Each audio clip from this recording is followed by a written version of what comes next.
The crystal chandelier cast judgmental shadows across my parents' formal dining room as I took my usual seat, the one furthest from my father's position at the head of the table.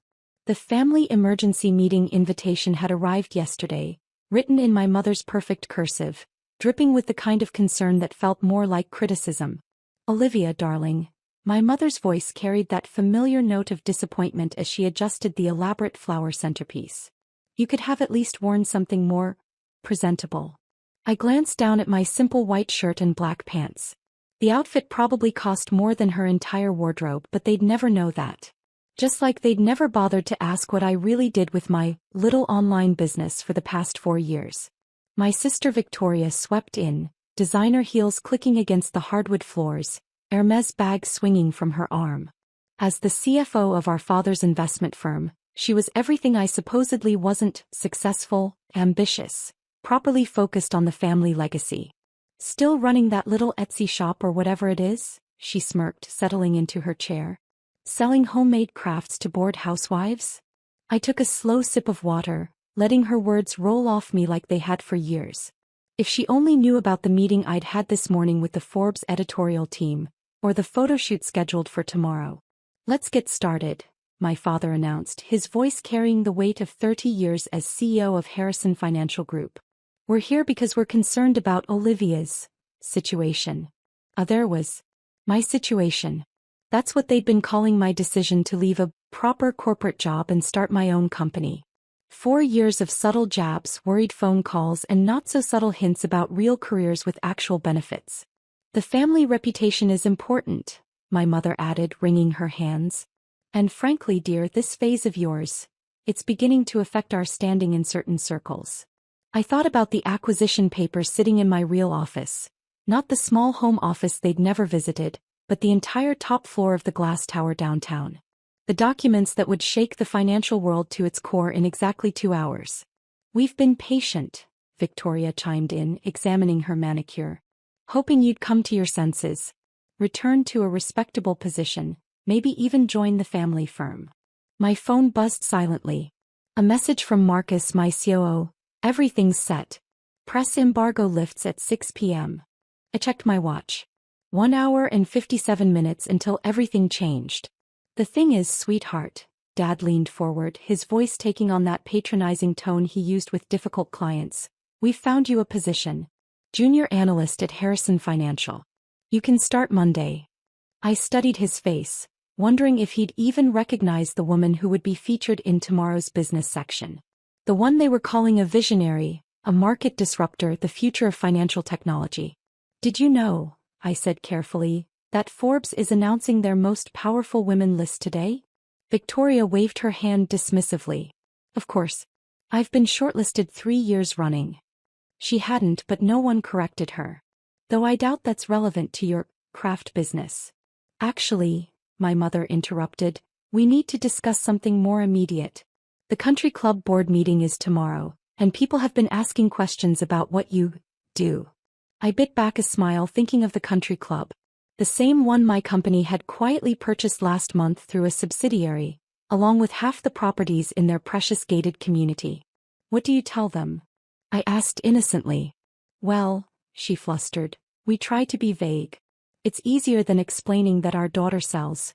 "What is it you sell exactly?" "Financial technology solutions," I said simply. "Shopify websites for small businesses," Victoria corrected with a smirk. "Let's call it what it is." My phone buzzed again. "Marcus, news outlets are prepped. Your profile's going live in major financial papers simultaneously with the Forbes announcement." "The point is," Dad cut in, "this has gone on long enough. You're 32 years old, Olivia. Time to join the real world." "The real world," I repeated softly, thinking of my company's current valuation. The one that would make headlines in less than 2 hours. "Yes, the real world," Victoria emphasized. "Where success is measured in actual numbers, not Instagram likes." Just then everyone's phones chimed simultaneously. Breaking news alerts. Major financial technology acquisition to be announced at 6 p.m. Sources say largest deal in industry history. "Speaking of real numbers," I murmured, watching Victoria scramble to read the alert. How's Harrison Financial's tech division performing these days? Dad frowned, glancing at his phone. We're holding our own. Though this announcement might affect market positioning. White. I raised an eyebrow. An acquisition this size will redefine the entire industry. Every financial institution will have to adapt or become obsolete. And how would you know that? Victoria scoffed. From your extensive experience selling digital templates? I stood slowly, smoothing my simple white shirt. I should head back to the office. Busy evening ahead. Sit down, Dad commanded. We're not finished discussing your future. Actually, I gathered my things. I think the future is about to discuss itself. As I walked to the door, my mother called out, "Don't forget about the junior analyst position. They need an answer by tomorrow." I paused at the threshold, allowing myself one small smile. I'm afraid I'll have to decline. I have a board meeting tomorrow. My board. Your what? Victoria's voice rose an octave. But I was already walking out, leaving them to their confusion. In less than 2 hours, they'd learn exactly what I'd built while they were busy undermining me. The next hour passed in a blur of final preparations. In my actual office, the penthouse suite of Genesis Tower, I reviewed the press release one last time while Marcus coordinated with our PR team. They have no idea, do they? He asked, adjusting his tie. That you're about to become the youngest female CEO of a Fortune 500 company? I thought about Victoria's smirk, my mother's embarrassment, my father's condescension.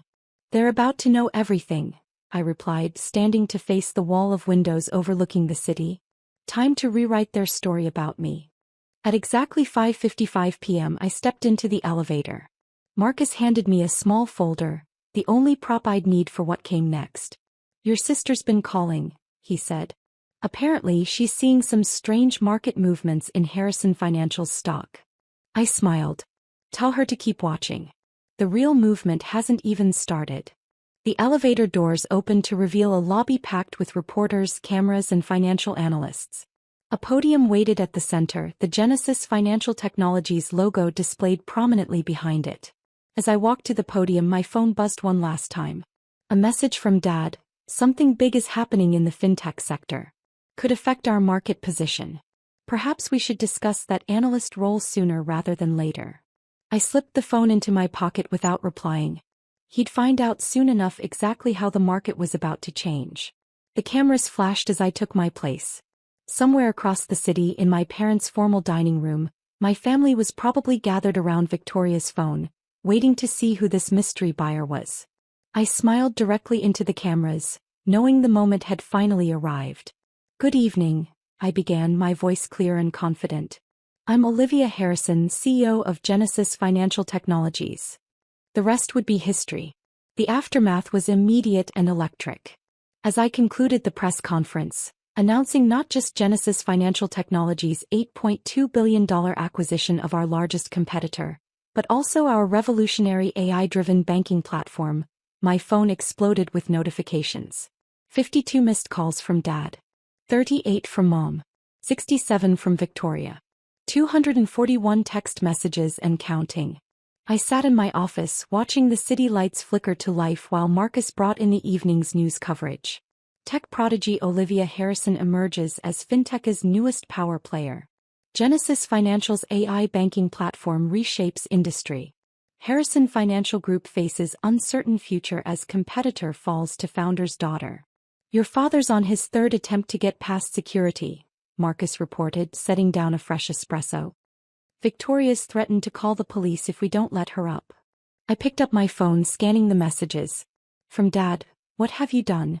This is impossible. Call me immediately. From Mom, darling, we're all so proud. Why didn't you tell us? The country club board will be thrilled. From Victoria, you manipulative little. How long have you been planning this? This is sabotage. Ms. Harrison, my assistant's voice came through the intercom. The Forbes photographer is here for tomorrow's cover shoot. I stood, moving to the window. From here I could see Harrison Financial's headquarters, the building where I'd once been offered a junior analyst position. Where Victoria still thought she ruled the financial world. Send him up, I replied. And Marcus? Bring me the market analysis from today's trading. The numbers were staggering. Genesis's stock had soared 40% after my announcement. Our AI banking platform was being hailed as revolutionary. And Harrison Financial, well, they'd lost 25% of their value in 2 hours. My phone rang, the private line only 5 people had access to. The caller ID showed Elizabeth Chin, Forbes editor-in-chief. "Olivia," she said warmly when I answered. "The story's ready for tomorrow. The Silent Revolution. How Olivia Harrison built a financial empire while her family wasn't looking. Any last quotes you'd like to add?" I thought about that afternoon's family meeting. About all the meetings before it where they dismissed and diminished me. "Just one," I replied. "Success doesn't need permission. It just needs patience." After the photo shoot, Marcus brought in the latest analysis. 3 major banks had already reached out about implementing our AI platform. 6 more wanted partnership discussions. "Your sister's giving interviews," he noted, pulling up a financial news channel. "Trying to spin this as some kind of family collaboration." On screen, Victoria stood outside Harrison Financial's headquarters, her perfect composure cracking slightly. Of course we knew about Olivia's venture. The Harrison family has always supported innovation. I muted the TV. "Send her the cease and desist letter. No unauthorized statements about Genesis or my role here. Already done. Also, your mother's posted 7 times on social media about her brilliant daughter who takes after me." I smiled wryly. Funny how quickly craft business becomes brilliant venture when the numbers have 9 zeros. A knock at my door interrupted us. "Miss Harrison? Your father's here again. He's brought your grandfather." That made me pause. Alexander Harrison Sr., the patriarch who'd started Harrison Financial Group 40 years ago. The man who'd first taught me about market patterns and financial strategies, before my father and sister decided I wasn't suited for finance. "Send them up," I said after a moment's consideration. "And Marcus, get me the Harrison Financial acquisition proposal." While waiting, I studied my reflection in the window. Still wearing that simple white shirt that had so disappointed my mother this afternoon. Amazing how different the same outfit looked when framed by a billion-dollar view. The door opened. Dad stepped in first, looking smaller somehow in my vast office. But Grandpa walked in with a hint of a smile playing at his lips. "The quiet one," he said softly, looking around at my empire. "Always watching, always learning. I wondered when you'd show them." Dad's head snapped up. "You knew." "Known since she was 12, Grandpa eased himself into a chair. "When she corrected my market analysis over breakfast. You were too busy praising Victoria's new haircut to notice." I sat behind my desk, watching my father struggle to reconcile his narrative about me with the reality before him. "Why?" he finally asked. "Why the deception?" "Deception," I echoed. "I built this company openly. Filed all the proper paperwork. Even used our family name. You just never bothered to look beyond your own assumptions. But your little online business was a subsidiary. One small part of Genesis that I let you see. The perfect cover for a family that wouldn't understand or accept what I was really building." Grandpa chuckled. "And now you own the country club where they wouldn't even give you a full membership." Dad's head snapped up again. "What?" "Genesis acquired it last month," I confirmed. "Along with most of the properties in that gated community you're so proud of. Amazing what you can buy when no one takes you seriously enough to check the buyer's identity." "This will destroy Harrison Financial," Dad said quietly. "No," I corrected, sliding a folder across the desk. "This will save it. If you're smart enough to take the offer." He opened the folder with trembling hands, reading the acquisition proposal I'd had prepared for weeks. "A merger," he whispered. "Harrison Financial becomes part of Genesis," I explained. "You keep the name, keep some autonomy, but ultimately join the future instead of fighting it." "And if we refuse?" I pulled up our AI platform demo on my screen. "Then you compete against technology that's already revolutionizing banking. Against a company that's now worth 4 times yours. Against the future itself." "Victoria will never accept this," he said, but his voice lacked conviction. "Victoria just lost your 3 biggest clients to us this afternoon," I replied calmly. "They signed transfer papers right after my press conference. She doesn't have to accept it. The board will do that for her." Grandpa leaned forward, eyes twinkling. You've orchestrated quite a checkmate, my dear. I learned from the best, I smiled at him. You always said to watch the quiet ones. They see everything while everyone else is busy talking. A knock interrupted us, Marcus, with more market updates. Genesis stock was up another 15% in after-hours trading. Harrison Financial had been downgraded by 3 major analysts. Think about the offer, I told my father as he stood to leave. You have until morning. After that, the terms become less generous. At the door he paused. That junior analyst position was beneath me 4 years ago, I finished for him. Just like it was beneath me today. The difference is now you know why. After they left, I turned back to the window, watching the city sparkle beneath me. Tomorrow would bring more challenges, more family drama, more attempts to rewrite history. But for now, sitting in my office in my simple white shirt, I was exactly where I needed to be. Because sometimes the best revenge isn't proving people wrong. It's letting them realize they never really knew you at all. The morning after my revelation dawned bright and cold, much like the reception waiting for me in the business world. The Forbes cover had dropped at midnight, my face, wearing that same simple white shirt above the headline, The Silent Revolution, How a Daughter Built an Empire While Her Family Built Excuses. I arrived at Genesis Tower early, passing through the crowd of reporters still camped outside. Inside my office, Marcus waited with the morning briefing. Victoria's on CNBC, he reported. Trying to claim she was your secret mentor all along. Says she guided your development from behind the scenes. I sipped my coffee, watching the interview on mute. My sister looked polished as ever, but there was a desperation in her eyes that even perfect makeup couldn't hide. And the numbers? Genesis stock up another 30% at opening. Harrison Financial. He paused, down 45%. Their board is meeting in an hour to discuss our merger offer. My phone buzzed, a text from Mom. Darling, the country club is absolutely buzzing. I've already been approached about joining 3 charity boards. When can we schedule a proper family photo shoot for the society pages? I deleted it without responding. Your grandfather's here, my assistant announced through the intercom. And he's brought some interesting documents. Grandpa walked in carrying a worn leather briefcase I remembered from my childhood, the one he'd used to teach me about market analysis while everyone else was busy praising Victoria's latest accomplishments. Thought you might want these, he said, laying out old papers on my desk. Your first market prediction model. Age 12. The one that correctly forecast the 2008 crash 3 months before it happened. I picked up the faded papers, covered in my careful childhood handwriting. You kept these. Along with every business proposal you wrote in high school. The AI banking concept you developed in college. He smiled. The same AI system that's now worth billions. Does Dad know you had these? He never asked. Too busy grooming Victoria to be his mirror image. Grandpa sat down heavily. They're voting on your offer right now, you know. At Harrison Financial. I nodded, pulling up the live feed from their boardroom on my screen. Benefits of owning the building's security system, another acquisition they'd never noticed. Victoria stood at the head of the table, gesturing frantically. Even without audio, I could read her lips.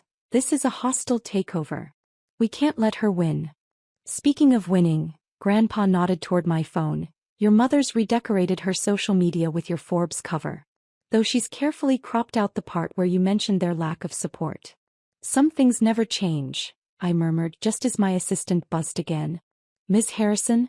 The Harrison Financial Board vote is in. I straightened in my chair, watching the feed. The board chairman was standing now, Victoria slumped in her seat, Dad staring blankly ahead. They accepted, my assistant confirmed. Full merger your terms. They want to announce immediately to stop their stock's decline. Grandpa chuckled. Well played, my dear. Now what? Now, I pressed the intercom, send in the transition team. And Marcus? Start the integration protocol we discussed. Within hours, Genesis teams were moving through Harrison Financial's offices. Victoria was escorted out. She'd be offered a position eventually, but not before she learned some humility. Dad was named Chairman Emeritus, a title with prestige but no power. As for me, I had an empire to run. The next few weeks transformed both companies. Our AI platform revolutionized Harrison's outdated systems. The merged entity's stock soared. And my family, well, they learned to live with a new kind of daughter.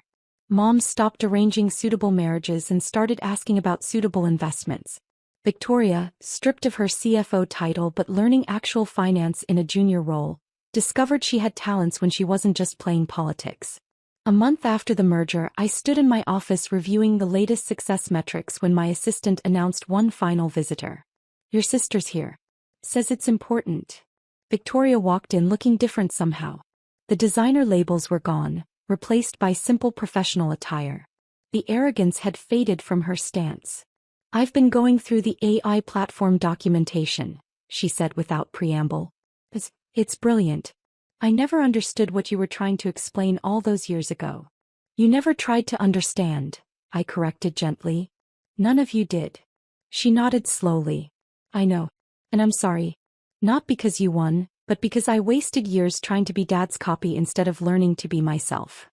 I studied her for a moment. "The junior analyst position is still open. The real one, not the fake one they offered me." "Interested. You trust me? After everything?" "Trust is earned," I replied. "Just like success. Are you ready to earn both?" She straightened, and for the first time I saw something of myself in her stance. "Yes, I am." "Then welcome to Genesis." I held out my hand. "Leave your assumptions at the door." That evening I added the Forbes cover to my wall of achievements, right next to those childhood market predictions Grandpa had saved. Below it I hung a simple white shirt framed, the one from that last family meeting. My phone buzzed, a message from Marcus about tomorrow's Global Finance Summit where I'd be giving the keynote speech. The topic? The power of being underestimated, how silence builds success. I smiled, remembering all those family dinners where they talked over me, around me, through me. They never noticed that the quiet one taking notes was actually taking control. Their mistake. My legacy. And as I looked out over my city, watching the lights come on in buildings I now owned, I knew this was just the beginning. Because sometimes success isn't about proving your family wrong. It's about proving yourself right even when no one else believes you can. 6 months later, Genesis had become the largest financial technology company in the world. Our AI platform had revolutionized banking. Victoria was excelling in her new role, learning to build her own success instead of copying others. And my parents, well, they'd learned to ask about my achievements instead of assuming my failures. As for me, I kept that simple white shirt as a reminder. Not of where I came from, but of how far I'd gone while they weren't looking. Because sometimes the best revenge isn't in proving people wrong. It's in building something so right that they can't help but acknowledge their own mistakes. And I was just getting started.